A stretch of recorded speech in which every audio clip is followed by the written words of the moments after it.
This is the Celtic Soul Podcast. I'm Andrew Milne, and you're all very welcome to this episode of the podcast when I will be chatting to Bobby Bluebell from Scottish band the Bluebells about life, Glasgow, rock and roll and Celtic. This episode of this podcast has been sponsored by O'Shea's Temple Bar Dublin, Irish restaurant, and we thank Martin for his continued support of both the fanzine and the podcast. Thanks very much to all our listeners, viewers and readers for their continued support. And if you like what we do and you're a Celtic-minded business or a Celtic supporters club and you would like to sponsor an episode of the podcast, please email me at info@celticfanzine.com, and you can contact us through social media where you'll find us on Twitter, Facebook, Instagram and LinkedIn. Don't forget to visit our website for daily news and articles. You can also find all our podcasts and video content there. Details of how to purchase and subscribe to the fanzine, which we have been publishing for the last 21 years. Issue 119, the print edition, is now sold out, but you can still download the digital edition by visiting our shop on celticfanzine.com, where you will also find all our t-shirts, badges, merchandise and back issues. We are currently putting issue 120 together, and it can be pre-ordered from as early as next week on the website. The Celtic Soul Podcast is available across all platforms: Apple, Spotify, Acast, etc. So hit the subscribe button. You'll never miss an episode, and you can also listen to all the podcasts on our YouTube channel, Celtic Fanzine TV, and also on YouTube at Celtic Fanzine TV. You'll find our video content, including interviews with Celtic players Matt O'Reilly, manager Ange Postecoglou, and the captain Callum McGregor, and other Celtic players past and present. You can also watch our Celtic fan content on Talk from the Terrace, the Grand Auld History Pod, and interviews with some famous faces from the music world, the world of politics, and of course some from the entertainment business. So please hit that subscribe, follow and alarm button, Celtic Fanzine TV, and you'll never miss an episode. Keep an eye out on celticfanzine.com and our social media channels for upcoming events, including Celtic AM specials, dinners, play-on nights, book launches, gigs, and even a festival in Thailand. It's been a long 2 years, so it's great to be back, and thanks to everyone who turned up at Murphy's Glasgow for our Celtic AM special with Paddy McMenamin, where we launched his new book before the Bodo Glimt game. Special thanks to Dr. Joe Bradley and Lisbon Line John Fallon, who also joined us for a chat. Now that's the spiel out of the way, folks, so thanks very much for supporting us. I suppose my guest today, I don't really know him that well. I think I've bumped into him once or twice. I've seen him more on stage, I think, than I've seen him in person. My first memory of Bobby Bluebell, and indeed the Bluebells, was most likely as a teenager when I watched them on Top of the Pops, I think around the mid-80s, maybe 84. And I remember knocking into a neighbour next door, Tal, and he was out to buying the single, Young at Heart, and we played it in his room once or twice. And if memory serves me right, a song we were familiar with from growing up as kids in Ireland, the Patriot Game, was on the B-side. Bobby Bluebell, you're very welcome to the Celtic Soul Podcast. Hi, thank you for having me. Oh, thanks for coming along, Bobby. It's because of technology, even though I'm in Glasgow twice a week, we're still doing it through Zoom, because this is the easy option. We made each other last week. We should have done it right there and then. Yeah, possibly. I had a couple of points on me. I had a couple of points on me, Bobby, so I might have been the last time we met. But the last time we chatted was at the Glasgow Derby at Celtic Park. What a night it turned out to be. Some result, some performance, and always good to get a win against our local rivals. Yeah, it was fantastic. It's a great night, actually, a really great night. I mean, I think the optimism before the game was, obviously it was justified, but it was very telling, you know, I think, because we're all long-time Celtic supporters, so we kind of tuned in, if you get my drift. So we kind of know when it's going to be a good night, and we worry when we're a bit dubious and hope for the best. But that night, I think I've never seen such optimism in my life in the stadium. Yeah, it was a special atmosphere all day. But Bobby, I was in the city from early morning, and the hotel bar was packed from breakfast time. Every bar was, you know, full house signs up from lunchtime, and then we ended up going to a restaurant in the afternoon because it was the only place we could get a bit of comfort, because every pub was packed. All the regular haunts just packed. You came to the West End, it was perfect there. I couldn't afford to drink up there. I drink in the East End. It's all free. Well, free for you maybe, but certainly not free for me. Yeah, Bobby, but you know, Ange Postecoglou's players, you know, they're creating a great buzz in the city again, especially among the Celtic support. But there's one thing that's creating a buzz in the city as well, and that's, you know, we're now going back to gigs. I managed to get to the Barrowlands for the Selector and from the Jam. Didn't even know the gig was on. Managed to buy a ticket outside. I think it was after the Motherwell game. No, not Motherwell. The late winner. Abada. Anyway, my mind's gone with 2 games a week. But I managed to, I went into the Gallagate after the game and seen the tour bus and strolled over and says, who's playing? And they told me, and I ended up picking up a ticket outside off a lad. Yeah. And it was brilliant to be back. It was the first time I've been at a gig in over 2 years. And what a place to go back to a gig. Then I was lucky enough to be at Texas last week in the Olympia Theatre. I got 2 gigs because they done the Southside album as a kind of an acoustic as the support band. And then they come out and done all the hits. And again, the Olympia Theatre is one of the top venues in Ireland. So to be back in 2 iconic venues after returning to football about 6 months ago, just amazing. As a musician and someone who gigs, like 2 years in lockdown, and then are you back out gigging, or what's the plans, or are you even going to gigs? Yeah, we played the Barrowlands, funny enough, just after the lockdown stopped for the Scottish Music Awards. And we've played a few gigs since that period, since the whole thing's gone, come along COVID. So there's always been little gaps where you could play gigs, And we're playing down the Rabbit Hole in July, which is a big festival up at Lake and Monteith in Scotland, which has been postponed now for the last 2 years. So yeah, it's good. And I'm really glad Terrace are back playing again, obviously. They're playing in Glasgow soon. I went with them the last time they played at that theatre in Dublin, Olympia. It was a brilliant gig. It's a great venue, really great venue. Yeah, you mentioned Dublin there. Have you? You've obviously played back in the heyday, maybe in Dublin and in Ireland. Yeah. So you have to have some stories of those trips. Yeah, well, that one we went to with Terrace. I remember it was.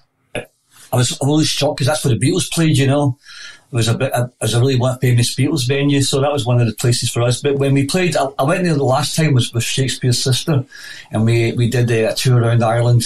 We actually kissed the Blarney Stone, as you can probably tell, and Dublin. I remember going around Dublin. Ireland's a really strange place for a Scottish person to go around, because it's so similar in lots of ways. But all we ever got warned was don't go to Stab City, which I think is Limerick. I think is it, and.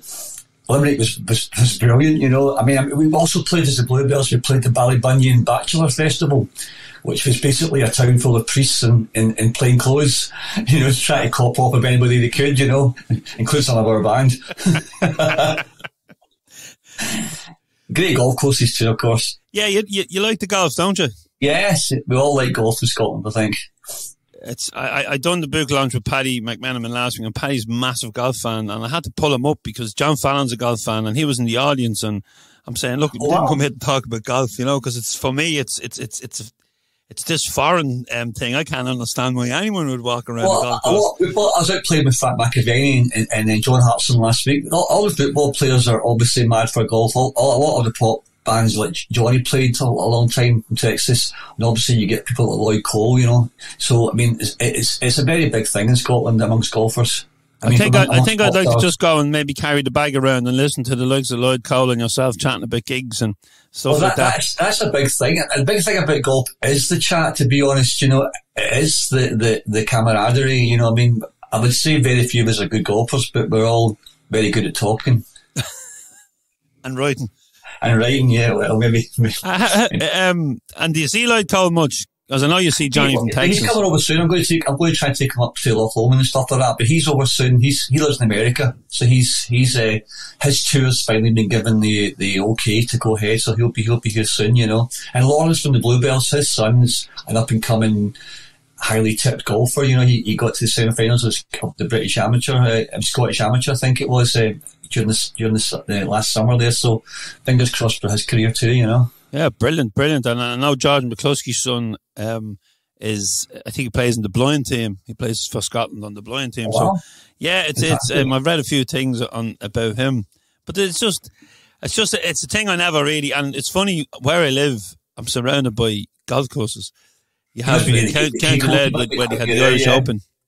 Yeah, you must be quite close to a lot of great golf. It's just out the road for me. That's the toughest course, because when players come over to do functions, they generally take in a game of golf, and when I did send them to Baltray, as we call it, but it's known as County Loud, they all come back and say, "Oh, it's such a tough course and such a this." And all Gold courses are too tough.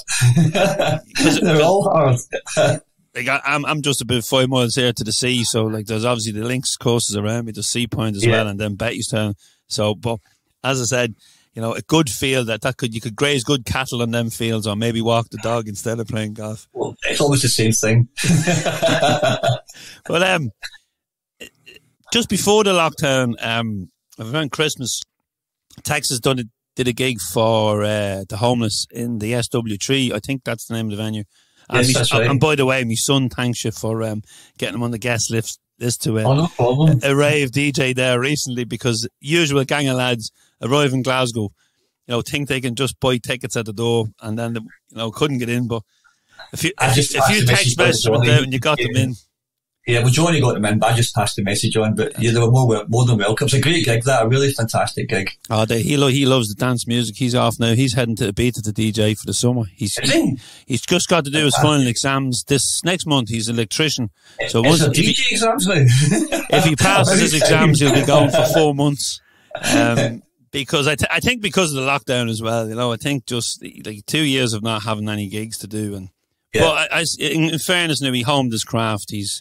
He spent hours producing stuff and his own tunes and that. So he's looking forward to. He was over there for 5 days last summer. I think he done one of them villas. He'll have a great time. I think he was on. I think he said he was on at 5 o'clock in the day, and the main DJ didn't come on until 2 in the morning. So I think he might have just played to his mates. Wow. That's a long shift, isn't it? Yeah. Wow. Thanks for getting him in. Anyway, he said to pass on me thanks. But you DJ'd there that night, and you done a great old 80s set. We really loved it. Yeah, thank you. Thanks a lot. Well, we were trying to match the period of as you mentioned before, Southside. So Johnny and Charlene helped me with some of that playlist as well. We were trying to capture the vibe that they had when they were recording the album, their first album in the Southside, you know. So I think we got it quite well. Fingers crossed anyway. They were an incredible band as well, when you think that it's the original lineup with the exception of the drummer on this tour. To stay together so long and have such longevity, when, you know yourself, a lot of rock and roll people, they tend to fall out and then fall back in love later on. Well, they've got she's a great singer. She's I think she's just got better every record. She was fantastic at the start, but she's just world class, you know. And I think the biggest thing about Texas is the song quality never really drops, you know. The songs just, they're first class songs all the time, you know. Yeah, the new album is brilliant, and then they finished the show off with a cover of "Come on, Eileen," and you know, I know, what a great band. Dexy's been in runners, and it was kind of like I kind of see similarities from that kind of Dexy's Celtic, you know, the Celtic soul rebel stuff, the later stuff in the 80s with kind of the Bluebells, you know. Well, we were good friends. We were friends with Kevin. We still are friends with Kevin, but we were on the same kind of record label, Phonogram, and we used to stay in the same boarding house as them in Kilburn when we first moved down. And I think it's just a kind of zeitgeist thing, because obviously the Pogues were going. I think Scottish people and Irish people are very drawn to folk and country music, you know. I think because we originated it basically. And I remember Kevin was going to get married at one point, and he was suggesting that we played at his wedding, you know. And I think that was we did the perfect song to play at his wedding, by the way, you know. Come on, Eileen, and Young at Heart, in a little medley. I think I've heard about a couple of weddings. Well, I sang Young at Heart with Texas in Glasgow a couple of times at Kelvin Grove Park, you know, in the amphitheatre there. So we did a cover of Young at Heart with Texas, and me and Charlie sang it together. It was really great moment for me, you know. Brilliant, and it's still a song that kind of has, you know, everyone seems to know it, no matter what age they are. The Young at Heart song, people may not know, especially younger people, it's not the Bluebells, but they'll have heard it and they'll be able to sing along. It's just one of them songs that has, you know, maybe true when it was used in an advert, wasn't it? That's right, for Volkswagen, correct, yeah. So that's how you could get the new golf clubs. I made more money out of DJing, I think, than I made out of Young at Heart, I think, you know. Yeah, tell us a bit about the DJing.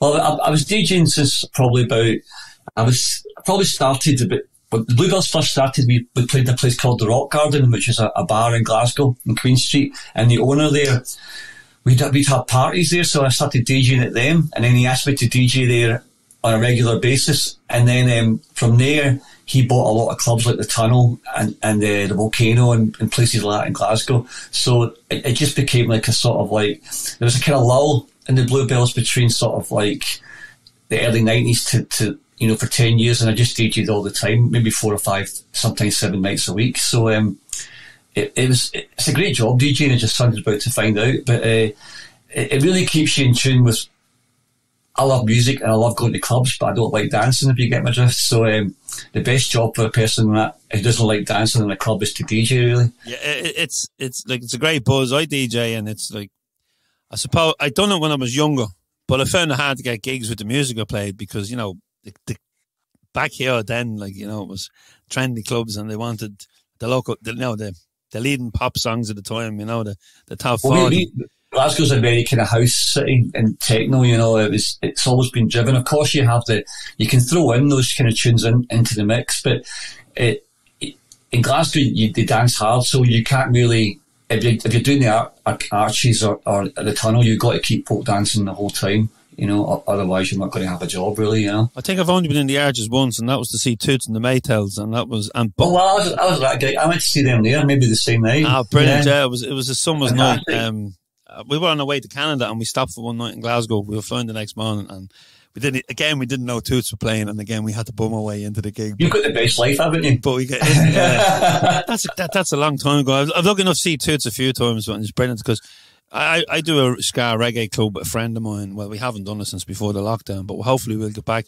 But I'm back. I DJ'd in Glasgow and McCool's. I done an alternative I do alternative tunes. I don't do house music, but people do dance. Bit of Northern Soul and a bit of reggae. Well, I did reggae for nothing but reggae for 5 years in the Brasserie in Moore, and I loved it. I mean, the song reggae is just the best thing in the world, man. If you find the right tracks, they're just incredible. And it's funny, Johnny's. I got talking to Johnny about reggae music in Celtic Park. That's how I met Johnny. It wasn't like that. Wow. It wasn't that he was, you know, Texas. It was we started talking about reggae music.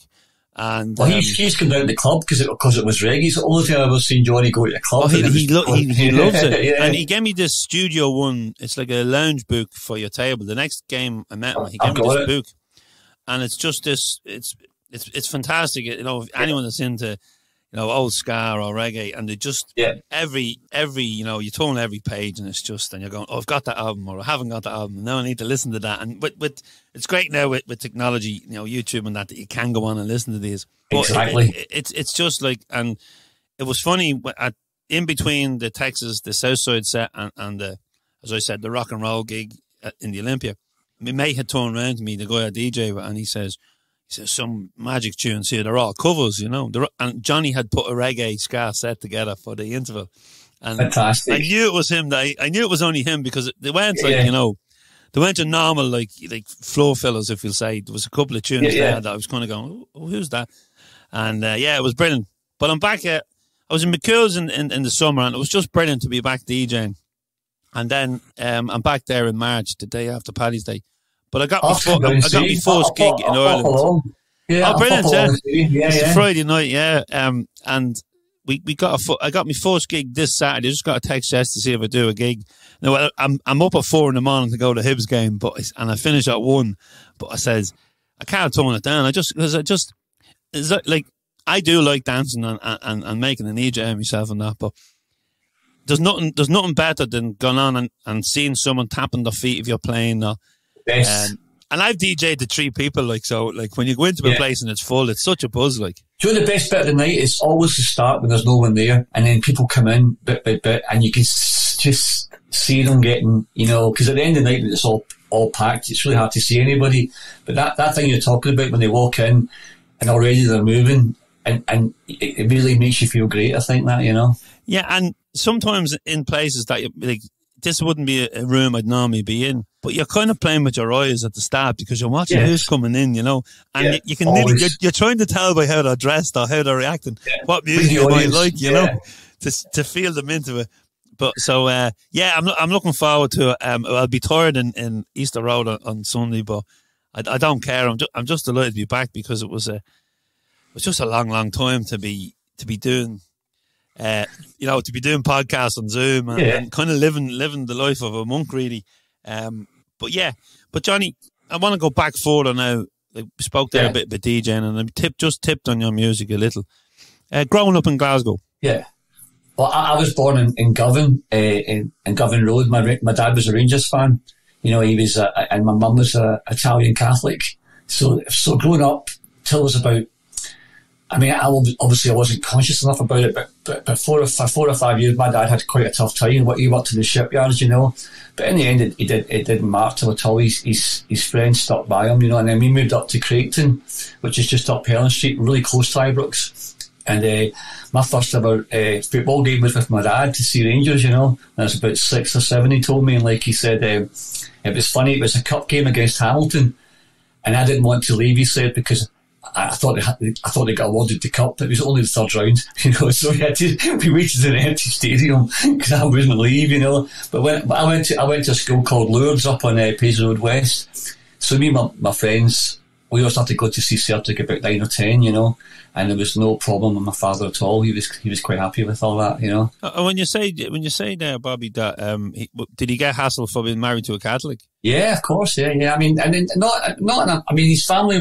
were kind of Northern Irish based, and like my dad was a really good guy. Everyone's dad's a good guy, but I mean, we never picked up on any of that stuff. It was only years later that when I was like, a lot older that we talked about it, because he wasn't very talkative. He's on night shift all the time in Fairfield, so I never saw him a lot of the time growing up. It was, I would go to school, he would come home from work, I come back from school, he would go to work, so it would be like, it was like ships that pass in the night, Yeah. But so it's only when he retired from work that we actually really had the conversations that a father and a son would have normally, and that was great. That was a great period for me.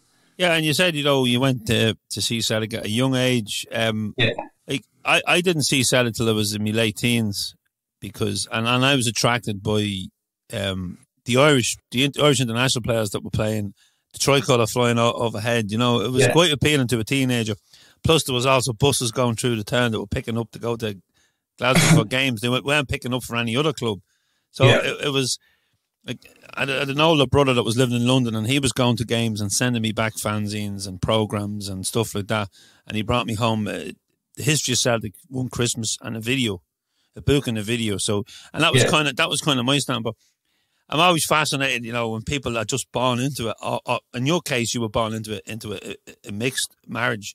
In Italian, I think a lot was where, in Glasgow it's very common. I'm big friends with Graham from Hipsway, and he's a Rangers fan, but again, mixed family again. I think right. It's the friendship thing in Glasgow is very underrated between Celtic and Rangers fans.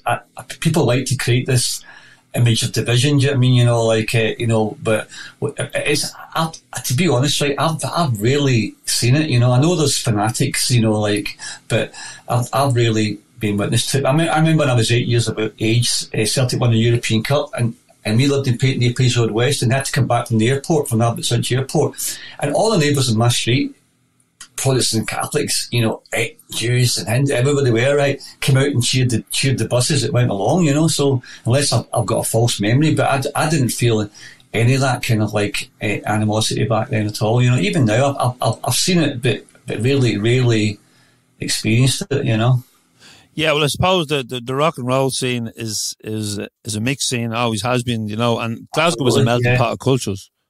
Yep. And the club scene, there you go. I mean, the club scene, no one knows who you're supporting the club, you do it dance, Yeah, and it's funny as well with it's no one said sport or, what foot they kick or whatever in music. And when the dance scene became big, like in 89, 88, 89, like a lot of the football hooligans who especially down the south of England, they were said. Yeah. Rather than killing each other, they would. Some of them were running the doors at the raves, and others were in hugging each other. They were getting too rich to fight. You know, that was, it's just strange, like, you know, the way that I suppose music unites and football divides. Well, it's the way it's always been. I mean, even in Ireland, you know, the civil rights marches that start with Protestants and Catholics, it wasn't just like, it was, I don't think the word Catholic was particularly mentioned, though they wanted to vote, but then divisiveness is designed to separate people, you know, who should be, I mean, we should be fighting things more important than that, you know. I mean, Britain's becoming a very right-wing country, sorry to get political, but you watch that programme on BBC, The Rise of the Nazis, and you see that was kind of sleptwalked into, you know, people knew it was wrong, but they didn't bother speaking up against it. And we've got a very right-wing cabinet, you know, very right-wing, Priti Patel, you know, Raab, people like that, dangerous people, you know, and the press here is very moribund, is that the right word, you know, where they just seem to accept that that's the state of affairs, you know. There should be really, I mean, I'm surprised there's not protest marches and maybe that's just part of the process in Britain, that we just accept it what we're given, you know. Yeah, I think it can be the same in Ireland when it comes to politics and that. People just go, oh, well, sure. That's Scotland too, yeah. Sure, what about it? Sure, nothing will change, you know. Like they won't change who they vote for because they go, sure, nothing will change. I remember reading a book about the IRA once, and I think it was a guy called Joel Egan or something, Joel Egan, I'm not too sure, but he was saying that it doesn't matter what flag's flying over a country, in the end you'll shop in Tesco and watch Coronation Street, and I thought that was pretty much spot on, you know. And the book launch we did last week was Paddy McMenamin, and Paddy's book is called From Armed Struggle to Academia. And Paddy's 68 now, and he finally got round during the lockdown to write his book. But, you know, I'm reading the book at the moment, and he does speak about the civil rights marches, and he speaks about joining. He didn't come from a Republican family, but he joined Na Fianna to protect the area. But, you know, his early politics and the split between the official IRA and into the you know, and the prison IRA, you know, it was politics. You know, they believed, you know, that working Catholics and working class Protestants, you know, had the same goals. And absolutely. And absolutely. Then, you know, but it turned out then that they didn't, like, you know, because of the conflict that then raged. But he's so honest, and he even talks about, you know, the books he was reading in prison. You mentioned the Patriot game we did as a B-side. We did that in 1983 because of the Falklands War, and we did it with Dominic Bean, who wrote the original lyrics of the song, and we changed them because you know, he had a bit of a dispute with his brother anyway about the stickies and the prolos, right, you know, and so he was trying to make it completely clear in our version what he was singing about, which is what we're mentioning, how people can manipulate youngsters, the young people, into an ideology that maybe, if they really thought about it, was just the same ideology as the person they were fighting, you know. So I think, I mean, we got a lot of grief over doing that song, but I'm very proud that we did do that song, you know, and I'm very proud that as the Bluebells that we took a stance against the Falklands War, and we've took a stance, even though we're seen as being a kind of like, you know, tree pop band, we're far from being a tree pop band, if you get me. Just same as Kevin Rowland, and same as most people in pop groups, but, you know, there isn't a lack of a message there, you know. I mean, music is a medium that you have to communicate something in your songs, you know, and I think a lot of the songs that are dismissed as being, you know, tree pop songs are not at all. If you really listen to the lyrics and you really studied, you know, and understood what the bands were trying to achieve. I'm talking about people like Depeche Mode and Culture Club, you know, I'm talking about Wham, you know, who, and of course Paul Weller, you know, who really knew what side was the right side and weren't afraid to state that, you know, as they went along. Yeah, of course. I suppose when we're growing up and we're putting posters on our wall and we're, you know, smash hits and, you know, watching Top of the Pops and that. Then when we get a little older, we get, you know, especially, well, I did anyway in my teens. I got quite political, and it was from going to gigs like the House Martins and, you know, bands like the Redskins and Billy Bragg and that, because you were getting political newspapers and leaflets outside, and fanzines and that. So the music certainly has shaped my politics. Yeah, well, look, let's get Bananarama right with, and Gary Kemp from Spandau Ballet, I think they went as well. Thomas Riley got shot in the back by the British Army, right? His brother was in Stiff Little Fingers, you know, and the three girls went and walked behind that coffin You know, can you imagine the outreach that caused? Because there was a bombing campaign in Britain at the time, and they still had the guts and the decency to do that. You know, I mean, you know, because that's the sort of thing that I think people should try and remember. You know, it's completely forgotten about. You know, and then Gary Kemp wrote that song about the same thing. You know, through the barricades. You know, Paul McCartney wrote "Give Ireland Back to the Irish," but all these songs are kind of dismissed as being, like I said, trivial pop songs, but they've actually got a lot of meaning, you know, and a lot of guts to do. Yeah, and it's funny you should mention Daco. When he was a Celtic fan, and we've heard about his story from his friends. We've had them at Celtic AM in Glasgow, but we've never recorded them on the podcast. And I met Auld O'Digney, who would have been a friend of Daco's, and they had a big banner for him on the anniversary of his death at Celtic Park, and when they hung it, and the Riley family came over, and I met Jim, and I'm actually waiting for Jim now to confirm he's going to come down on the train with Auld, when we're going to record him in the studio about his musical carear and his brother, and we'll get, you know, because please send him my greetings as well, and I will indeed. I love Stiff Little Fingers as well. Fantastic band. I think one of my older brothers brought in the first album into the house and the singles and that was kind of it. And I've been lucky enough. I've kept all the records of all my older brothers. Me too. I've got all the. I was the older brother. Well, I was the youngest. One record. And the oldest got married, and the other two moved to England. Than you, that's all. Yeah, the oldest got married, and then he moved out, and then the other two lads moved to England. So. I claimed all the records, and you know that's a gold mine you've got there. It was great because the oldest lad was a boot boy, so I had all the kind of glam rock stuff. Wow. The next brother was a punk, and then he got into rockabilly, so I had that.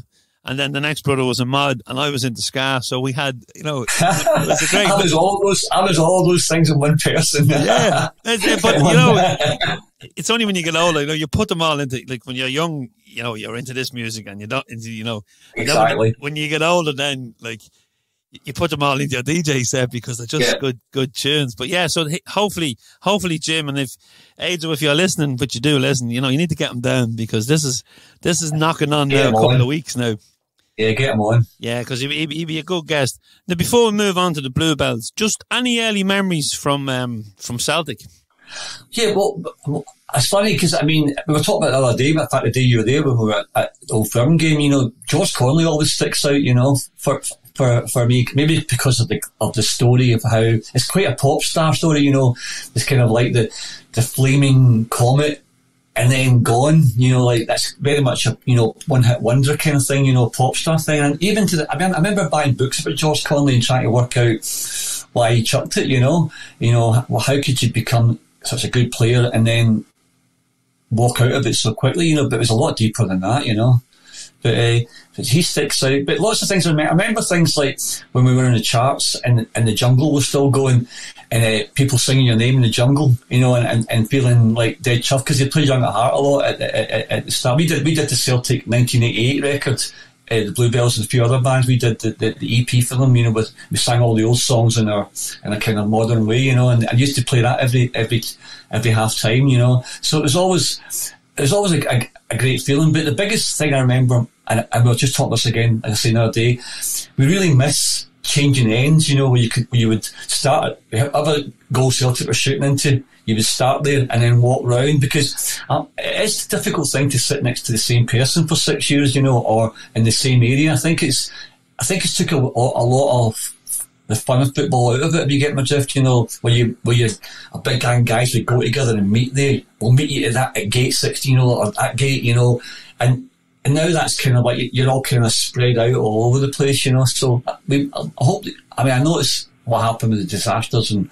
you know, Bradford and Hillsborough, but it'd be great if you could get back to standing, you know, stadiums again, you know. I just think the atmosphere would be fantastic. And yeah, and like you go to Celtic Park and we have the standing section now, which is it's the envy of all clubs. Like everyone would love a standing section. I'd love to see another standing section coming in, maybe in the Jockstein lower, maybe, so that the boys who are up at the back of the Jockstein, the other ultra group, they could come down. Because when I went to Turkey, there's probably 3-4 ultra groups in the stadium, and when one stops, the other starts, and it was just it was a terrifying atmosphere, I'd say, for visiting teams. Now we had a few shares before the game, so we were okay. We were feeling brave, and we were well caged in. But yeah, it's just, and as you say, you used to be able to stand with your mates or walk around to do the goal, and obviously football. Do you remember when they had the boys' enclosure? Which was a really brilliant idea when it's just all young boys. I mean, they could do that now at Parkhead, see in front of the director's box in the main stand. That whole area could be, take all the seats out and get young kids in there, man. It would just be phenomenal, and it'd be safe as well, I think, Yeah. And can you imagine, I mean, we got young fans. I mean, it's funny when you go to Parkhead and all the kids are with their parents. We never went with their parents. You know what I mean? Like, I remember being when Andy Walker scored the 2 goals at the Dundee game. I thought I was going to die. It was so busy. I was older then. I wasn't a kid, but it was the crush was incredible. And I don't even remember winning. I don't remember anything about. I knew we won the league, right, and we did the whole thing. But all I remember was thinking, how are we going to get out? How are we going to get out of this? Because it was that scary. So you have to balance the two things. But at that time, I think Celtic were just filling the ground up with everybody they could get in, and and not really telling what, not really sticking to the regulations, Yeah, our supporters club has we've over 120 season books, and the good thing about it is that we've standing tickets. So say, there's a gang of lads going over this week. Well, they'll use them this week. They'll be in the Jockstein Load the next week, So there's different areas in the ground. Like, and if they go over with their partner, or they go over with their kids, they don't want to go in the standing section. So there's options there for them. And I think a lot of supporters clubs, you kind of walk it like that. But, I know when Conor was over a couple of weeks ago, like for the gig, he played Motherwell the next day, and it was like, they all wanted standing. Well, we're at the stage now. I mean, every time I've been to Parkhead recently, you get your dinner. You're getting drinks brought to you. So, I mean, would I want to lose that again? I don't know, right? But then you go to Hampden, which is probably one of the worst stadiums in the whole world, and you're so far from the action, and it's such a hard place to get to. It's an even worse place to get home from, right? It is football. It's a dedication. You have to really. Whereas I remember when I was a few boys going there, it never seemed to be the same problem. Just you got the bus, you got home. It seemed to be a lot more buses, Yeah, but you probably weren't thinking about it then, Bobby. As you get older, you think about, well, how am I going to get home? You know what? I think that's what I said about memory. How it placed, everything seemed to be better in the past, But I think the team's fantastic. I mean, people say, how would you compare that team to teams from the past? Can you? I mean, do you? Football's changed so much, I mean, I guess. I remember, being sold the fact that Tom Rogic couldn't play 90 minutes, right? He had to take him up every 70 minutes. Now, obviously, he can play 90 minutes, but can he play 90 minutes 3 times a week? That's how football's changed, because it was one game on a Saturday, every team played at 3 o'clock. I missed that, and then in a national game, it was just that kind of like more space between games. Now you can't keep up. There's probably about 10 games tonight, 10 games tomorrow, I mean, the top bit English games as well, it's a really hard thing there seems to be too much football in a lot of ways. Yeah, before I started going to see Celtic, we've the League of Ireland here, and League of Ireland attendances were big when I was a kid. They're starting to grow again now. Yeah.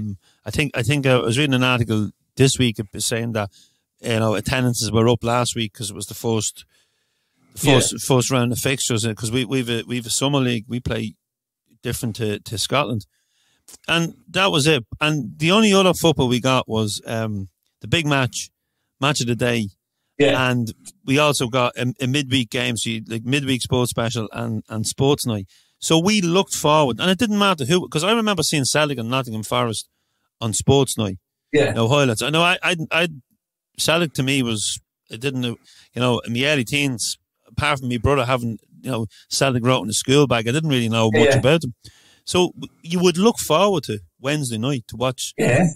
There could be boxing on, it could be, Yeah. And now, every 4 years you look forward to the Olympics. I would have watched the Winter Olympics I haven't watched the Winter Olympics because it's friends. 24/7 sport now.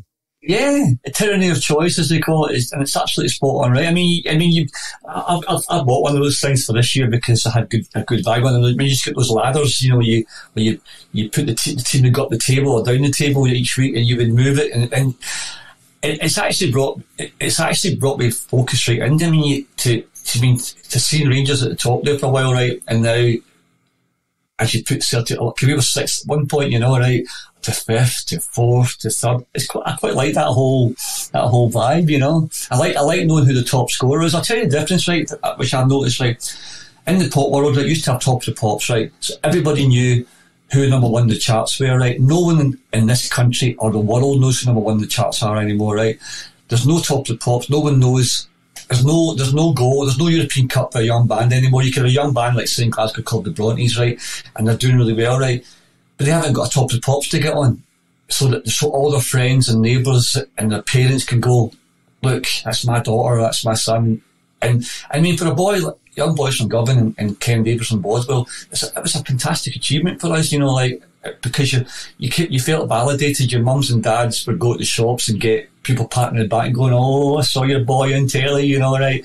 And so the focus has gone from football a little bit too. Like you mentioned, sports scene. Now, the sports scene's on iPlayer now, right? You have to watch it when it's on because you can watch it any time, right? Whereas that focus when everyone wanted to get home, now you now get it for radio shows. Everyone rushes out the ground to get in the car, and turn on the radio and hear Chris Boyd saying, 3 stone 4 penalties for Rangers denied and Rangers Celtic 16 offside goals in that game. You go back because you want to hear the chat and you want to get wound up and you want to have the discourse. Now there's that discourse. If you say to somebody, did you watch the game last night? Oh no, what time was it on it? Do you know what I mean? The focus, the attention to detail that your whole group of friends had is kind of gone now, I'll watch that when I go home, they say now, Yeah, I have a nephew, Robert, and he's football nut.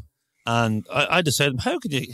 He'll be able to tell you what the game of the day is, or like he's all the stats and German football, and he's one of the very few because I think there's overkill because you can sit down on any day and watch football 24/7, and even now. So if you put, do you remember everyone knew who won a European Cup, right? Stoya Bucharest, right? Like everyone knew. No one knows. I asked my friend yesterday, we're all big golfers. I asked, it was 4 of us playing, and I asked them, who won the British Open last year? Only one of them knew the answer. Yeah. Because that's what we're talking about. The focus isn't there anymore. There's too much information. There's too many golfers. I don't mean too many. There's too much to come in. Too many tournaments. European Cup. Who won a European Cup last year? I'd have to stretch to try to remember who won it last year. Was it Chelsea?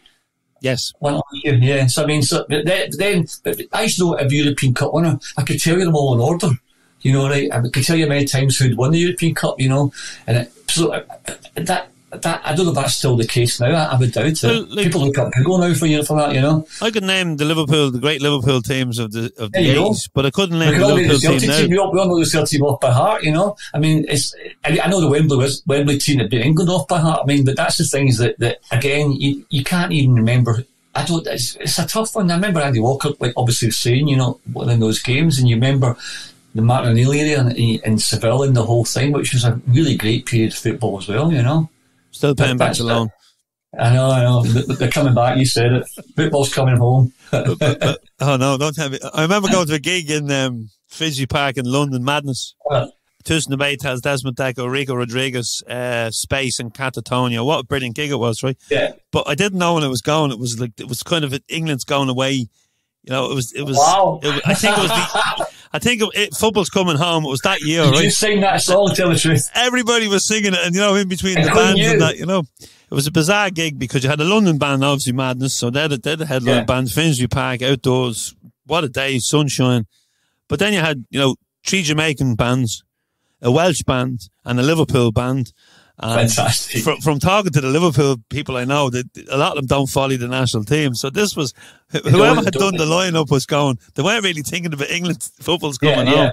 Yeah. And it was bizarre because there was people Z-coiling up the front at Tusen the Maytals, and you're saying, well, what the fuck did you come here for? Like, you know, and outside the football crews, West Ham, and I remember West Ham, and I think it was Chelsea were going at her, and Tottenham were going at her outside the pub.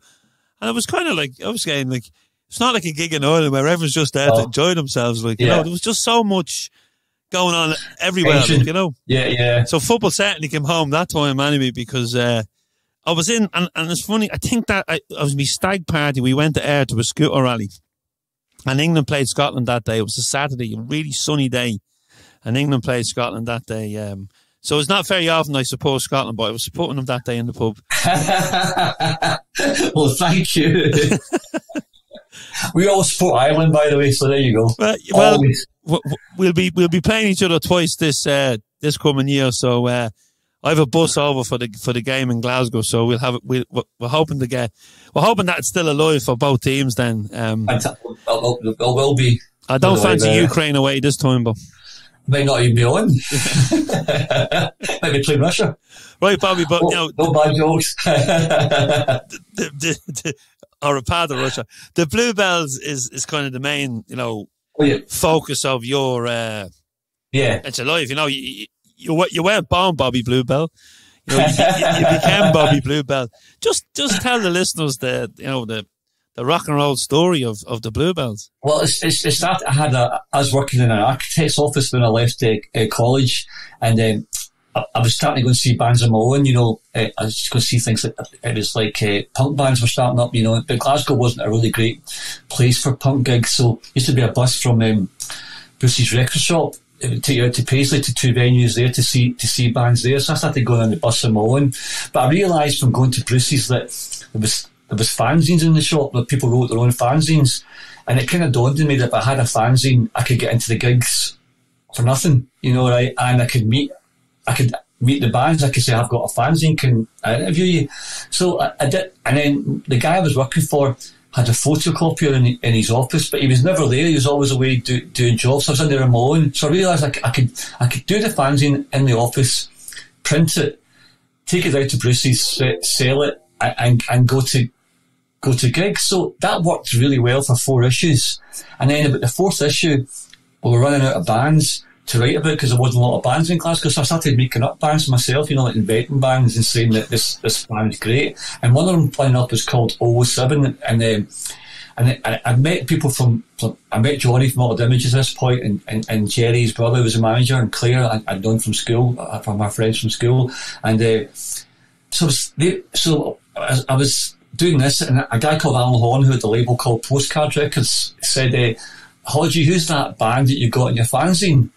So I couldn't say to him, that's a band I've made up. So I had to go home and make up a tape, you know, like, and say, this is what they sound like, you know.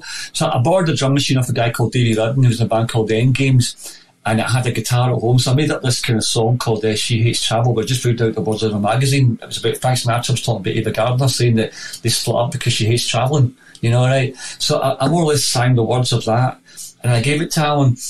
And then a week later he said, hey, I quite liked that tape you gave me. He goes, I wouldn't mind going to see the band, right? So I thought, God, now I've got to start a band, you know, because I didn't want him to come and see a band that didn't exist, you know. So Jerry, who's Johnny's brother, he got me a band. He found me a bass player, a drummer, and a guitar player, and a girl singer, right? And took me down to Govan Hill, and they were in a church, and he goes, there's your band.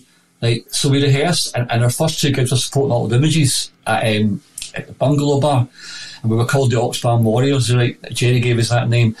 And then Alan said, keep me safe, and he said, I quite like the songs, Hodgie, but your band are all Neds. He says, I'm not having Neds on my label, right? So foolishly, or maybe correctly, I sacked all the guys in the band, and I asked Ken and David, who were in a band called Rodale that I'd written about in the fanzine, to play in the band, and they said yes. And then we played, and Alan said, I'll have you. We're going to be on Postcard, which is a really big label at the time, Orange Juice and Aztec Camera. And I remember him saying to me, Hodgie, you got bigger Neds than the ones you had before, right? You meant Ken and David. I was going, but they live in Bluebell and they've got a stable. They've got horses. They're not Neds, But so anyway, we ended up in Postcard for a while, and then people we did really well. We got in the whistle test, without being signed up, and we got front cover. We got really lucky. People liked us right away. We got a lot of press because Glasgow was kind of hot at the time. And then we supported Elvis Costello, and he had a couple of 100 on tour, and Elvis wanted to produce us, so he produced us, and that really started a big race to sign up the band, on a major, and we signed to London Records, and then at that time, record labels gave you a lot of money and gave you a lot of time to hone your art. It was like an apprenticeship, So they stuck with us, and we had hits, and we did really well. So that was basically the story of the Bluebells. You could have been a tabloid journalist if you hadn't made it, making up bands' names. And that's a history. It's a very short book. But obviously, when you start a band, Obviously, when you start a band, Bobby, it has to be influenced by somebody. So, some people are influenced by experiencing growing up, be it football or whatever. And of course, then music influences people as well. So, what was the influences? Well, the biggest one was Orange Juice. I mean, I was a massive Orange Juice fan and a big Auld Images fan. And Ken and David, their band was called Raw Deal, and we were all influenced by punk. And then, of course, for me, but the difference between me and Ken and David was, I really liked.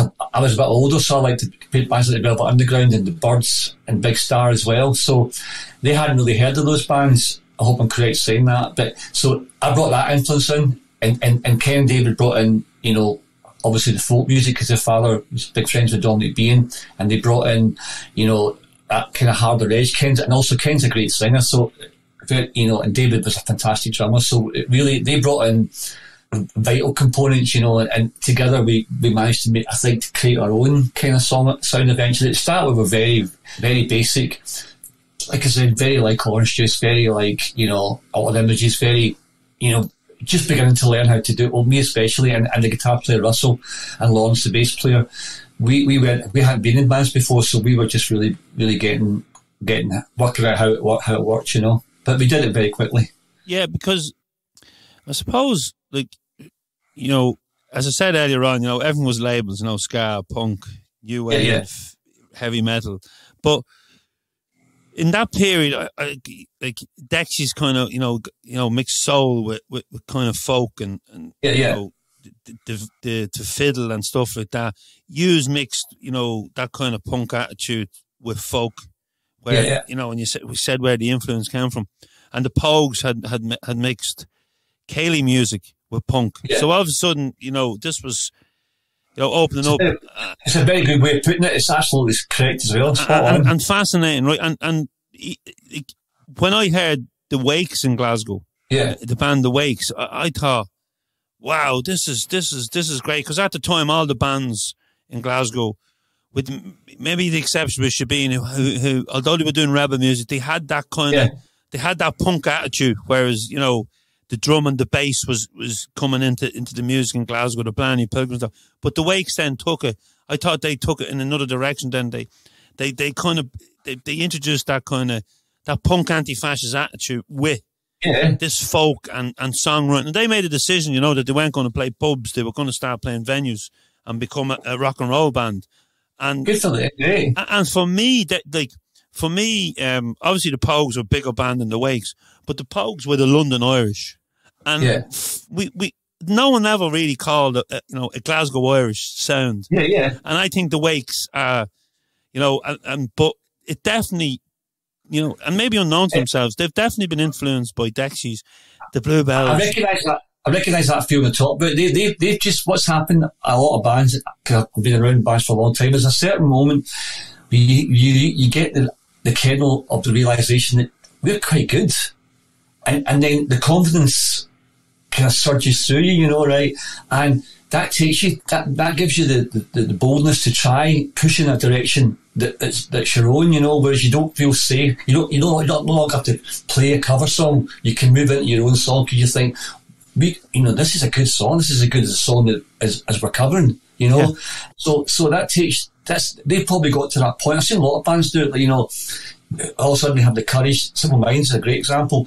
When they're not playing the Mars bar anymore, they're thinking worldwide, they're thinking, they're hearing music all over the world, and they're bringing in electronics in, because they were quite a conventional band at the start, and then a sudden they were right on the cutting edge of dance music, electronic music, and they were bold enough and confident enough in themselves to take that big jump. They weren't worried about losing any audience they had. They would get a bigger one. And the same with U2. I mean, I remember reading that U2 book where they talk about Simple Minds, and Bono's saying they gave us the confidence not to be U2 anymore, to think about not being big in Ireland, to be, to take the stage show somewhere else, I mean, I remember going to see U2 were playing at Strathclyde, and all the Images were supporting them, and I remember Bono saying Claire's too young to be in a band. She was probably about 17, 16 at the time, and I was thinking, my God, you're not much older, Yeah. So I mean, I thought it was a strange thing to say. I met them a lot of times with Dave. They're great guys, U2. They've done all right for themselves, yeah. Yeah.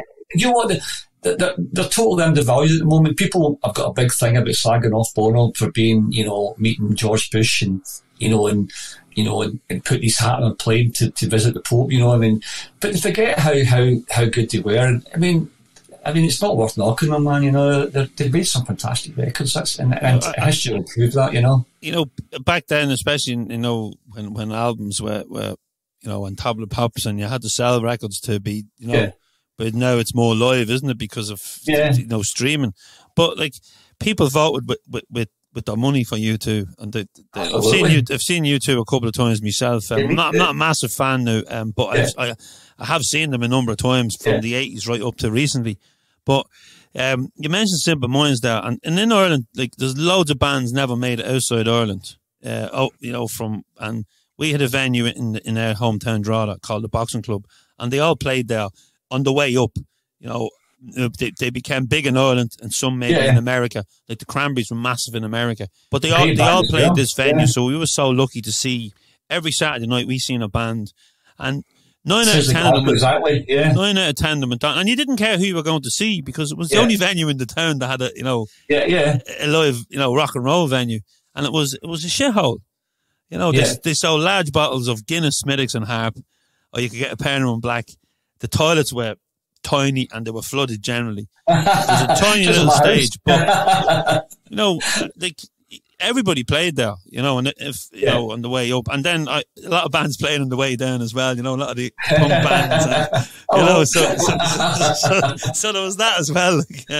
No, there's no down as it up, but remember, Tom Robinson, Hazel O'Connor, bands, you see, but then there'd be bands coming up, and there was a mod band in Ireland called the Blades, and they were meant to be, the jam of Ireland. Yeah. And they used to do a double header in the Bag of Hin, a midweek gig with U2, and it was touch and go who was going to be the biggest band, and it turned out to be U2. But the Blades they get back together once a year, and it's normally a cashing in for Christmas gig. But, there's a few of them going around at the moment. But it's actually happening. It's happening in a couple of weeks, so it's going to be good to see them again. They're playing the Academy. But it's not Christmas, but yeah, but Christmas gigs were cancelled for 2 years. So they have to make it back. But the Glasgow music scene and the Scottish music scene, when I think back to, I was a teenager, you had the Bluebells, you had Big Country, Simple Minds, Orange Juice, Lipstick Camera, all the Images, Orange Juice, Lipstick Camera, Hipsley.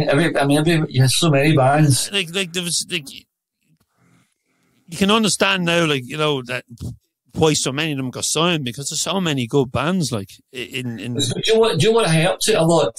There's a lot of competition, but it was friendly. Like if you heard a good song by another band or went to a good gig, it inspired you. It did make it, you wanted to get up your game, right? So all the bands kind of like, we're all friends, we all hung out together, we all shared their equipment, we all shared, anything we could share, we shared, but it drove you on, in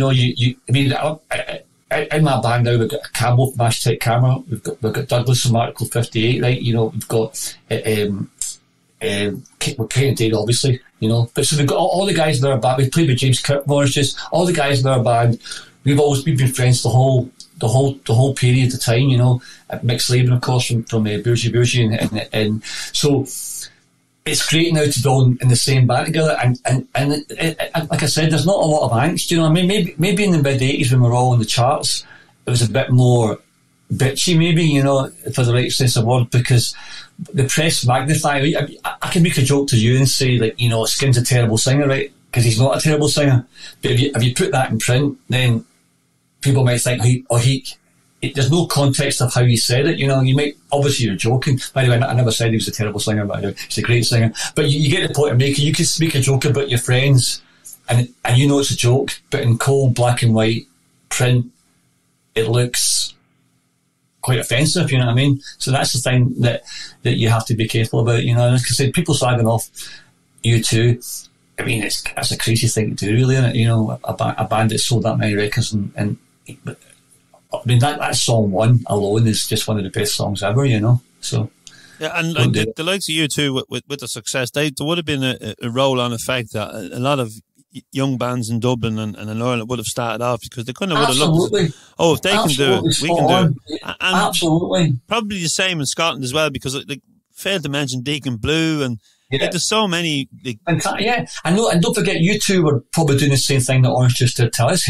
and all they just did to us, encouraging up and coming bands, giving them venues, giving them support, you know. Yeah. I mean, I know they were. So I mean, people should never forget that alone. And like you said, that, you know, it's like Tottenham Court Road, right? There's a reason why there's 150 hi-fi shops there, because people want to compare everything, you know. They want to go down each shop and see what's there. So the same with bands. The more bands there are in the city, the better for the whole city, you know. You don't want just one, you know, only that band's going to make it. You want as many great bands, as many great football teams, as many great football players as you can get, the better, you know. And there's so many great venues as well in Glasgow, like you've King Tut's, and that time was amazing ones, you know, and different size venues, like.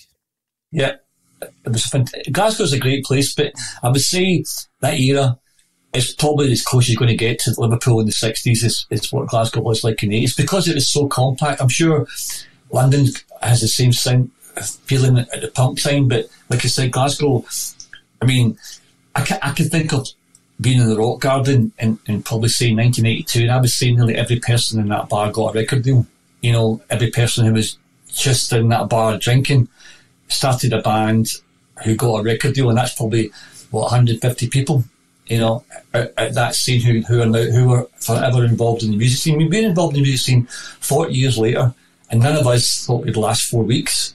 And I'm talking about all the bands, you know what I mean? I remember each year thinking, oh, we're still going. You know what I mean? You know, oh, we're in the charts. Oh, we're going to America. Oh, we're going to Japan. You know, like it was, each day was a boost. You knew it was going to end. You know, but nowadays, even if it ends, it isn't the end, because your turn comes back round again. So yeah, and even now, like I think the Glasgow music fans are very loyal. I find sometimes, like, especially with the U2 thing in Dublin, and I've probably slagged them off myself over the years, you know. I think, you know, maybe it's we've a kind of a case of, you know, oh, he got a new car, you know, where did he get the money? Like, you know, instead of saying, oh, it's a red car, it's lovely. I think we can be a bit like that with music. But I find in Glasgow that, like, I went to see Paul Natini in an open air gig in Ireland, and it was brilliant. And it was kind of an olderish group. It wasn't wild, and everyone was, you know, quite conservative, sitting down enjoying the gig, and it was a brilliant lineup. And then I went to see him in Belhouston Park, because my wife's a massive fan, and it was bonkers. And it was everyone from 16-year-olds to 60-year-olds, and you know, it was like, you know, he's one of our own. And Can I tell you something, right? See, when the Pope came, it was exactly the same. It was just gangs of kids on Buckfast having a party, man, right? You know, it's a massive crowd, man, and like, there's probably more trouble at the Pope gig than there was at the Valentine gig. I'm serious. There was drunken priests there, you know. There was priests there out of their trolley, man, you know. It was a big gig for them, you know. The support band was great, but even like and we talked about, you know, record sales and Top of the Pops. You look at Jerry Cinnamon, Now, Jerry Cinnamon, he's done it on his own, like, without a record label. Like, he's got a band now as well. He's got a really great band as well. Like, and he's crossed music genres, because like my son goes to these festivals and I say, who did you see? And he might mention one band, and he's been in a dance tent for 3 days. Yeah. Then he comes home and sleeps for a week. Yeah. But he said, I went to see Jerry Cinnamon. He said he was brilliant, like, you know. So there is that kind of, he's kind of crossing over. You got those GBX mixes of Jerry Cinnamon, that really helped, George Bowie, that really helped Jerry Cinnamon, because, I mean, we played them as well, man, and just Jerry Cinnamon over a big, huge techno track, man, but those kids love it, man, bits and pieces, all those songs. I play them sometimes when I was, going through that period originally, and they're great records, man. I mean, like I said, people could be dead sorry about dance music, but they don't get it. It's not made to be played in your house. It's made to be played in a big venue with thousands of people. It's made to make you go bonkers. It's not designed to be tasteful, Yeah. And that SW3 gig, I've seen the videos and the light show even, Yeah. The light show was amazing, like, and it was great. I forget who we played the next day, but anyway, maybe it was Dundee United, but we were in the hotel like that evening after the game, and they were just constantly talking about the gig, the light show. So it's kind of like, and then again, it's back to Glasgow, like, embrace the dance scene. It seems to embrace all music scenes. It does, and the same people. It's funny. We've got a great club in Glasgow called Optimo, right? And Optimo is like a musical education for a DJ and for a guy in a band. So my favourite bit of Optimo in the sub club was to go in right at the very start, because my girlfriend worked here. But the music they played at the start was phenomenal, and they'd work up to the mad dance, like the sub bass would kick in and you'd feel sick, right? But the music, the tracks that I've found. Well, discovered in October, they discovered them and I heard them. I treasure those tracks to this day, man, and they became a big influence on the songs that I wrote, So that's going to the club scene. Same with Texas and Johnny. I mean, I know it's the same thing for him, same for Skin and Hipsway, because we go out, and we absorb. I mean, even though we're older now, we still go to those places. We're the oldest person in the club, So, but you're still learning about music, and maybe that's the sort of thing that that people, Bobby Gillespie, another great example. You don't stop because you've had success. We love music. We love our own music. We love music, and we want to hear it. We want to hear whatever the new thing is, or the old thing is, or what I've missed before. So if you played me a track that I'd never heard before, I'd be over the moon. Do you know what I mean? Like you're talking about reggae there, right? I'm one of those guys who think I know every single reggae tune in the world, right? It's impossible, isn't it? Yeah.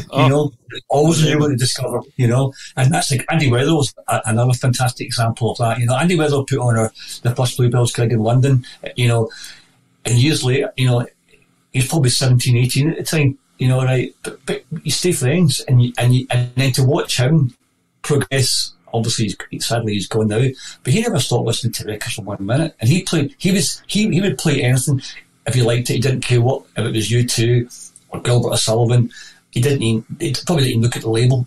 He just heard the content, and that's the most important thing, I think, Yeah, I bought a lad contacted me and said that someone was selling it was a CD collection of ska and reggae stuff, and so I went and I just bought it, and it was in a box in the attic for ages, and I started going through it recently, and the reason I went through it was because another lad said to me, I'm giving away my CD collection, I'm moving house. So he said, no, there's some crap in it and there's some good stuff, you can keep what you want. So I said, look, I'll take the whole lot. So I now have 2 big boxes I'm going through. I was going through them last night for a couple of hours, and I'm going. And I have my phone, and I'm checking the band out on my phone, and I'm playing a song, and I go, right, that's crap. But I'm finding some reggae stuff, and I've gone, never mind that I haven't heard of the song. Yeah. I've never even heard of the act, And well, we'll see when you come next time. I've got hard drives of it. I'll put it on a stick for you. Brilliant. stuff you will never believe, man. Honest to God, man. You know, Magic. I mean, really incredible. I mean, Barry Lee, Legionnaires and stuff. I mean, right back to the start of it, and just, I mean, Jackie Mittoo and all that. You actually never heard, and you would be shocked how fantastic you are, man. You know. I'm looking forward to that now. Baz will be getting excited when he's listening. I have to find a big enough hard drive to put it on for you. You mentioned you started a fanzine to get into gigs. I started a fanzine in 1989. There was an underground ska scene in the late 80s, around the same time as Acid House, and there was a crossover as well. And there was a local band, and Leslie died during the COVID, the singer Trenchtown, and they were kind of like a punk ska band. And I always said if they had to be an American, they would have been. They were kind of pre-Rancid, but you know, Rancid sounded like them rather than them sounding like Rancid. They took their influence from like Stiff Little Fingers, the Ruts, the two-tone movement, and kind of mixed it in with, you know. No Doubt. Remember No Doubt? They were a ska band at the start. You know? That's true. And actually, there was 3 of their CDs in the box. Oh, right, there you go. She's a great singer as well, man. She's really good. But so they used to play in the boxing club as a support band for us, and then because they had a big local following, and I just wanted to be involved, and I couldn't play an instrument and I couldn't sing. So, well, I could sing, but I was more suited for a punk band. Yeah. And that's why I started the fanzine. And I always remember, I went down to the local resource centre and I said, look, I couldn't even type. I got people to type bits, and I'd cut pictures out of magazines. We drew pictures of ours. Laura Lakin on the front. It was Prit Stitch on the front. And in marker, I had wrote Rare and Rude, issue 1, 50p. And I printed 50 copies. And I says, right, well, if I go to 10 pubs and I sell 5 in each pub before the gig, that's me money. I'll get enough money to go to the gig then and get a few beers. And it just goes to show, you know, with the internet now and the way people, you know, get their news now. I walked into the first pub, which was a rock bar called The Cellars. The first person I sold a copy to was Sandra, who's now my wife. And wow, good news. By the time I moved up and down, it was if you can think of the Cavern only for smaller, it's an underground kind of cave bar. And as I walked up and as I walked back, people were asking me for copies and I'd none left. I'd sold all the fanzines, and it was heavy metal people were buying them, punk rockers were buying them. They weren't into ska music, but it was a novelty to see, you know, someone produce a fanzine. And I'd done that for a couple of years, and I tell you one thing I did. I didn't get into many gigs free, but I got plenty of free records. Bring me some over. I bring you the hard drive. You bring me some fanzines, right? You know what? I don't have one copy of the fanzine now, but of that Rare and Rude. But I think my wife has still a couple. I think she's still a few. Even copy them again. Photocopy the one she's got. Just start selling them again. No, it definitely wouldn't win the Booker Prize Award. You would know, fanzine actually. But yeah, look, we spoke about the Glasgow scene, you know, your formative years, the Bluebells, the talent that's coming through now. And it's great to hear you talking about the dance scene as well, because that might bring a few of the younger listeners in. My daughter goes out clubbing all the time now. She's 21, and like, it's funny.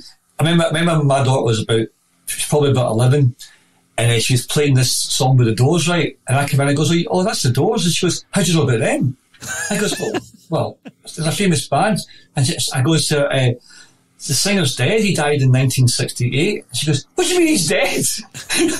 She had no concept. Oh, and I think that's the great thing about today, right? None of these kids have any idea of the timeline. They don't care.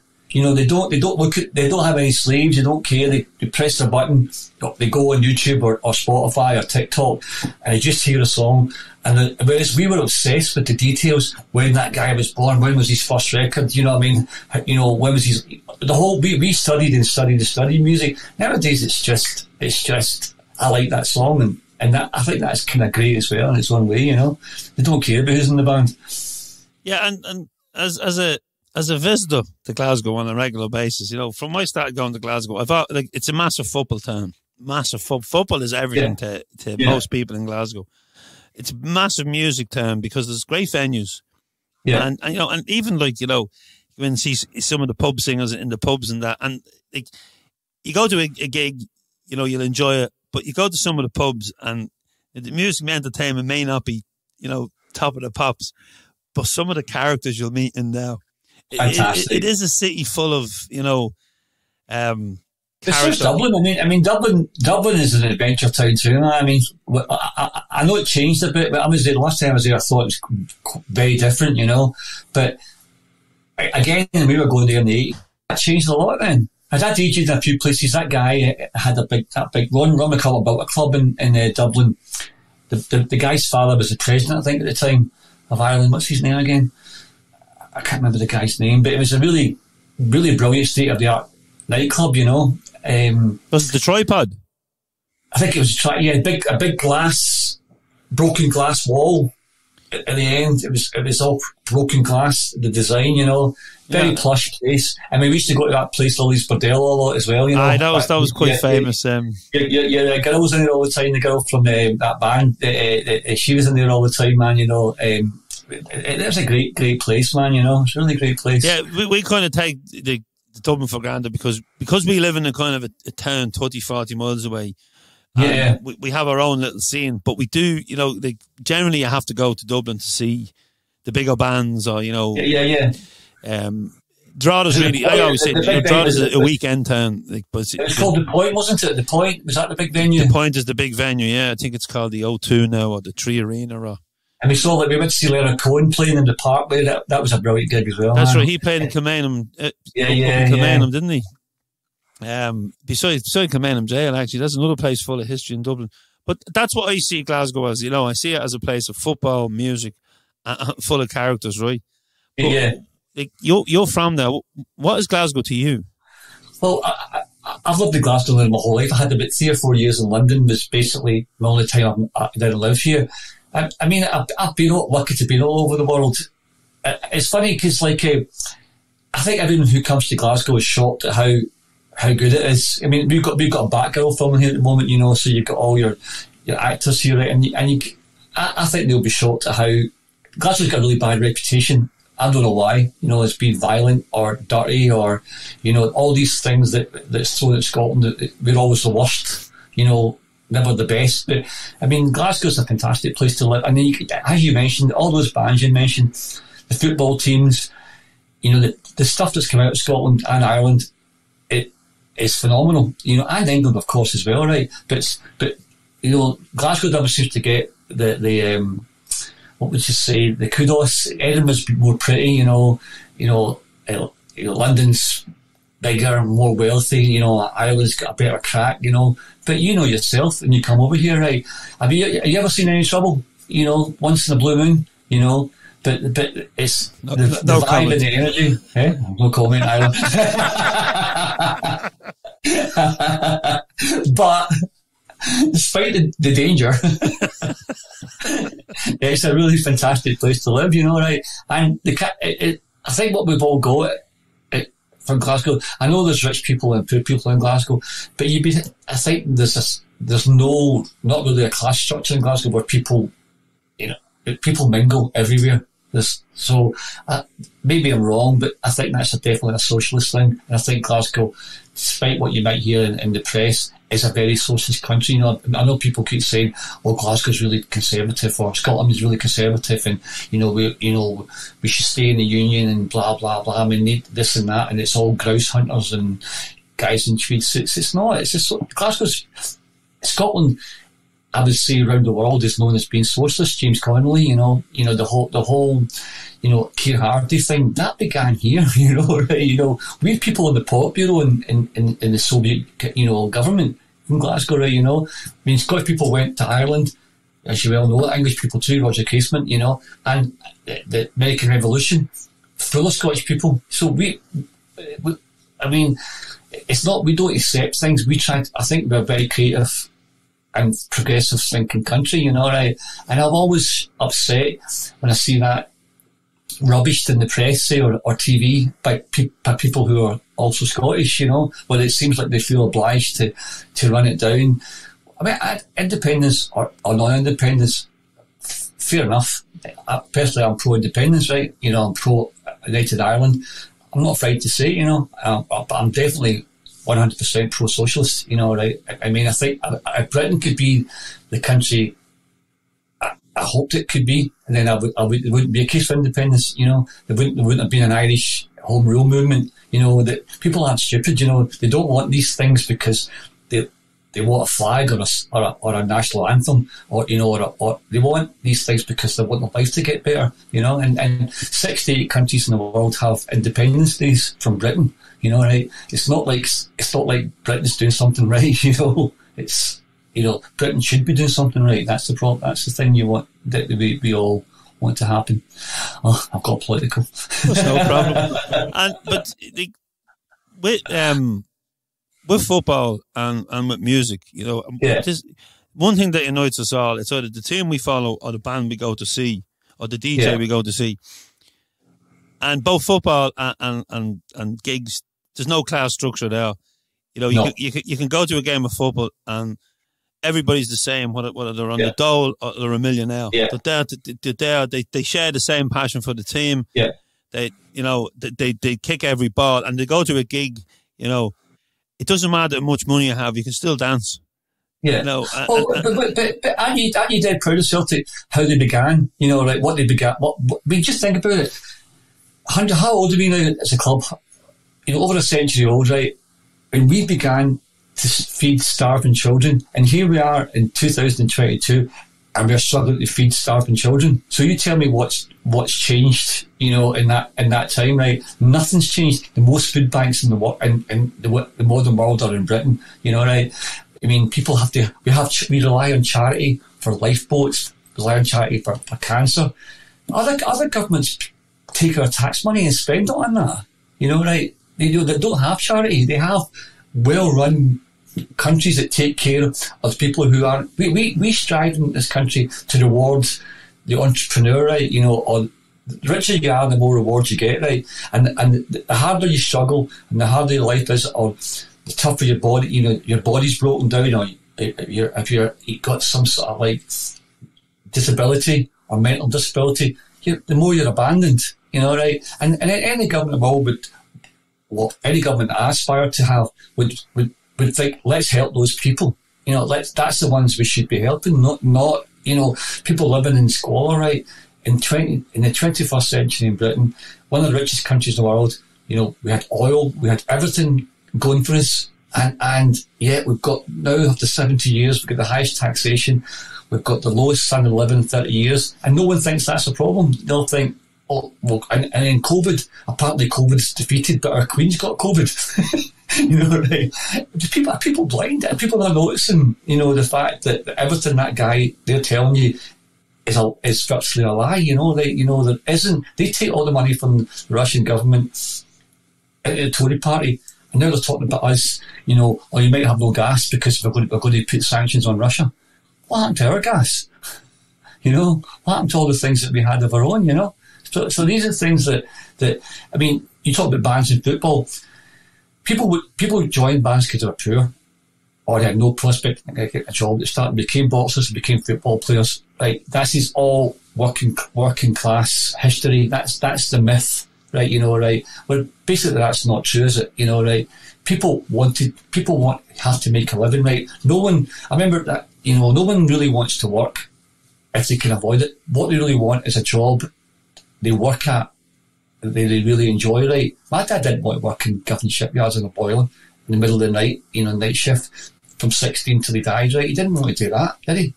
But that's how he paid the bills. So that's, and then when I go to my dad goes, well, when you were growing up, he said, I didn't care what you did as long as you didn't work like the same job that I did. That's what I want. I mean, the thing is, now I want myself to be a rock star. Do you understand? That's how much the paradigm shifted, right? Well, the working class, was seen as being noble, Well, what they were wasn't noble. They were just fodder, They were given the lowest wages possible. Unions, where's the unions gone? Unions used to be a really British thing, where unions could change things. We could have a government that we helped contribute to instead of Russians contributing to it, But the unions are gone. You can't strike. There's hardly any sick pay. The pensions are really, really low. So it shows you that the whole twist has gone from, in the working class community, which is now basically the unemployed community, and there's a guy the other day on the television saying that Scotland, if they were independent, would just be a country of people who take welfare. What an insult that is, to say that everyone in this country is just choosing to be on the dole and claim benefit. Who does that?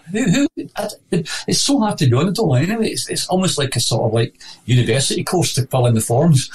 You have to wait 6 weeks to get a payment. You have to take a loan out. It's the same in Ireland. Yeah, there you go. I mean, so why aren't these governments taking care of the people who need help? We don't need missiles. We've got missiles in the whole lot. That's not stopping Putin, is it? The only way we can stop Putin is to fire those weapons at them, and then they fire back at us, and then there's no point. Then we're all dead, aren't we? So I don't understand really what the thing is. We're allowed to go and bomb Iraq at will, but we're good guys, even though it's been proved that there was no weapons of mass destruction, and the government didn't care anyway. They still got to go to bomb them anyway. Every side's as bad as the other. So just give us a good government, Just give us politicians who care about the people who vote for them, Yeah, I think a lot of politicians do become politicians to change stuff, but I think then they just become part of the status quo. They do, absolutely right. It's the same with SNP going to Westminster. They're now part of the Westminster process, where they're getting their 24-hour bars, and they're getting, their free lunches, and they're getting their expenses. It's a hard thing to give up. It's like me, as I said, joking about going to Parkhead, right? Like, I go there and I'm someone's guest and I'm treated like really, really specially. But I'm still happy to go, pay and go to the ground. Like I said, the old-fashioned way. It's horses for courses, But the thing is, here it seems to be all they want now is a lordship. All they want is a state pension. A bung from the government. Right? They want to get a contract. It's all about privilege. And I thought, the one thing I thought growing up in the 60s and 70s and 80s was privilege was the thing that was going away. It would become, it would be how good you were at something would get you the job. Now it's not, is it? It's back to the same thing as before. I'm someone's son, I'm someone's daughter, or I paid £1,000 million into the Tory party, so I'm going to be a lord. The rise. Marcus Rashford, he's been given a reward for saying the government shit. Basically, right? He's feeding children, and the government are going, thank you for feeding the children that we're not feeding. Yeah, do you understand what I'm saying? It's almost like, a surreal satire, right? Let's reward these people who are doing the food banks because we can't be, because it saves us doing them. I don't get it. I know we're smiling here, but like it's so true.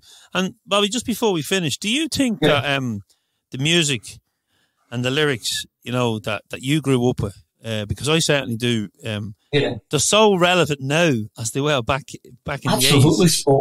Absolutely spot on. And the thing is, that's the classic greatness of music and poetry and plays and films, right? Someone every week is capturing the moment exactly right, nailing it, writing it down, filming it, like I said, right?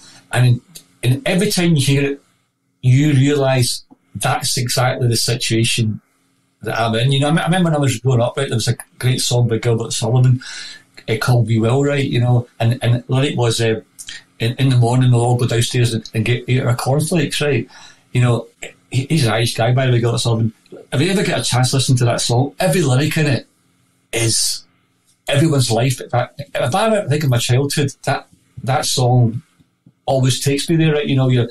We don't do it anymore, do we? You don't wake up in the morning, sit down, have breakfast together, your dad goes to work. What families does that happen in? I would say very few, right? You don't sit around and watch, a film together anymore. If kids are on their phones or iPads, or you're on your headphones, or you're on Netflix, But the beauty of that song and the family life it describes is, it's like, say, I don't know, like a Van Gogh painting. It's a moment in time that will always resonate for me. And like you say, there's probably a million songs. That's why I love music. That just, it's like a Velvet Underground song that I can't stop singing at the moment, right? And the line is, "I've come to hate my body," right? Right? And as you get older, that's the one thing. Every time it's your body, your brain stays sharp, but your body's giving up on you, man, right? And it can be the smallest thing, and I always, every time I think of that, that song's into my head, I've come to hate my body and all that it requires of me, and I'm thinking, wow, was he going through that at the same pace? And then you realise, no, it's about a woman about a guy who's changing into a woman, physically getting the operations, and I'm thinking, well, beautiful, what a lyricist, But it's, when you talk about lyrics, and when I said, do you think the songs are, still relevant now? We both agreed that, yeah. When you were speaking about Marcus Rashford, the Housemate second album, the people that grinned themselves to death. Does the lyric in that song? Brilliant. I had Paul on the podcast. Absolutely brilliant. I think we spoke for 2 or 3 hours. He was just amazing. The perfect socialist pop star songwriter. Yeah. He's like, I hate Paul Weller's another one. Obviously, Shane McGowan's another one. Edwin Collins is another one, who just capture exactly what it is like to be alive in Britain at that moment in time, man. And it's funny. He's living when you mentioned Marcus Rashford. Paul's living in Manchester. He now lives in Manchester, and when he wrote that album, and that song, it says, even when the kids were starving, they all thought the Queen was charming. And fantastic. It's just the Marcus Rashford. It's like someone says, it's like a comedy sketch. Marcus Rashford's out feeding the kids, and then the Queen someone says to the Queen, you need to give him an award because he's doing the government's job. It's just, invite him to a garden party to thank him, and give him cakes and scones, and it is crazy. The garden party costs more than it would cost to feed the kids. Do you know what I mean? It's that mentalness that Britain's. I mean, other countries have got it too. Don't get me wrong, mate. But Britain seems to have no plan in place. I would say for the next 100 years, there's no plan in place. Keir Starmer is almost exactly the same as Boris Johnson. You come right down, there's no plan in place where they think the system is wrong, right? And the system is obviously wrong, right? I mean, if you're talking about Celtic, right? Celtic form in Glasgow to feed children who are starving, that's a football club starting, to raise money, right? And here we are in 2022, a football player is raising money to feed starving children. Where's the progression? No, there's no progression. No, it's just the same old, and then we the people like football players and people in bands like us, we're the ones that create a diversion that make people take their minds off, shit life. Yeah, so maybe we're complicit in it all as well, because there is no. I mean, I'm using the words. Look behind you. You get that Tom Robinson symbol behind you. From up against the wall, right? And the whole Tom Robinson ethos. Another great writer, another great socialist. Where people in the 70s, 60s, 80s, I would say 90s, realised that something was going badly wrong. Now there's a kind of acceptance of it. Things are going wrong, but there's nothing we can do about it. That seems to be the general malaise, doesn't it? Everyone knows that guy's a bad one, right? But we can't do anything about it. That's it. That's just going with it. And then, like as you were saying, maybe Ireland's exactly the same thing, Yeah, like I'm not even going to go into a debate on Irish politics there, because that's the whole other episode, Bobby. We've covered some amount of ground, and it's funny. I love having people who've lived the life in bands on, because get Bobby on. Bobby'd be great on this. Yeah, I'd love to have him on. We did reach out now, but he didn't come back to us. Like when Paul Heaton was on, Paul was probably the first non-Celtic fan we had on, if I think so. We through the podcast, it's given a platform. People thought, this is going to be a bit Celtic, but it's actually not. It's people who share our values, because we've had the Devon and Walkers on when they were on strike. We've done a Maradona tribute from someone who grew up in Napoli, but now lives in Glasgow, which was great because it was easy to get. And we've had politicians, pop stars, but the Paul Heaton one is probably our most listened to. And one of the other ones that was we got a huge listenership was Peter Hooton from The Farm, who was in Hillsborough, and great guys, man. Oh, fantastic guy. And it's always great to hear. It's always great to hear people's stories, because I always find that people who sit down and write lyrics and play in bands, they you know, to write decent lyrics, you have to be aware of what's going on around you.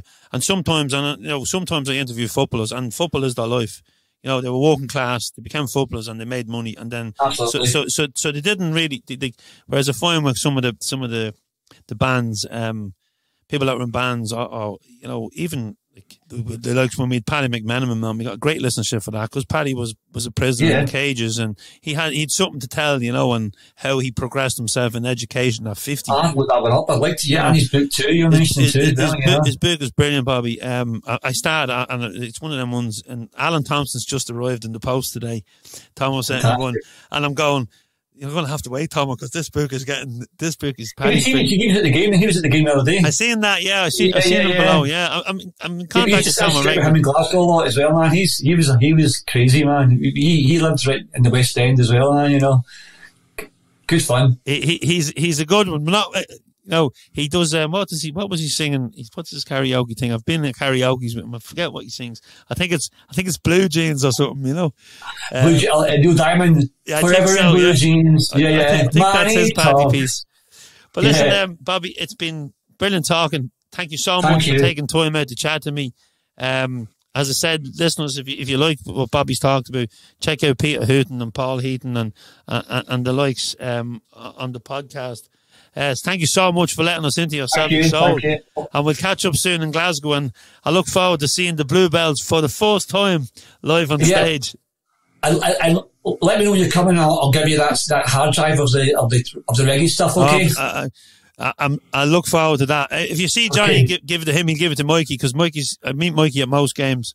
I will do, but I watched Johnny's on tour for a long time now, so it'll be hard to see him. Now, I think he's back in March. But if I see him before, I'll give it to him for you for sure. Okay. No problem. We'll hook up enemy, Bobby. As I said, thank you so much for letting us into your Celtic Soul, folks. Thanks very much for listening and the continued support of the Fanzine and the podcast. If you want more information on us, visit celticfanzine.com, where you can become a member, subscribe, buy a fanzine or a t-shirt or some of our merchandise, and you can donate for the price of a pint, because we do not go behind a Patreon wall and all our content is free. So the journey continues on Sunday when we take on Hibs at Easter Road. Hopefully I'll bump into one or two of our listeners in the city on the day. So from me and Bobby, enjoy the weekend and keep the faith. Thank you so much. Bye now.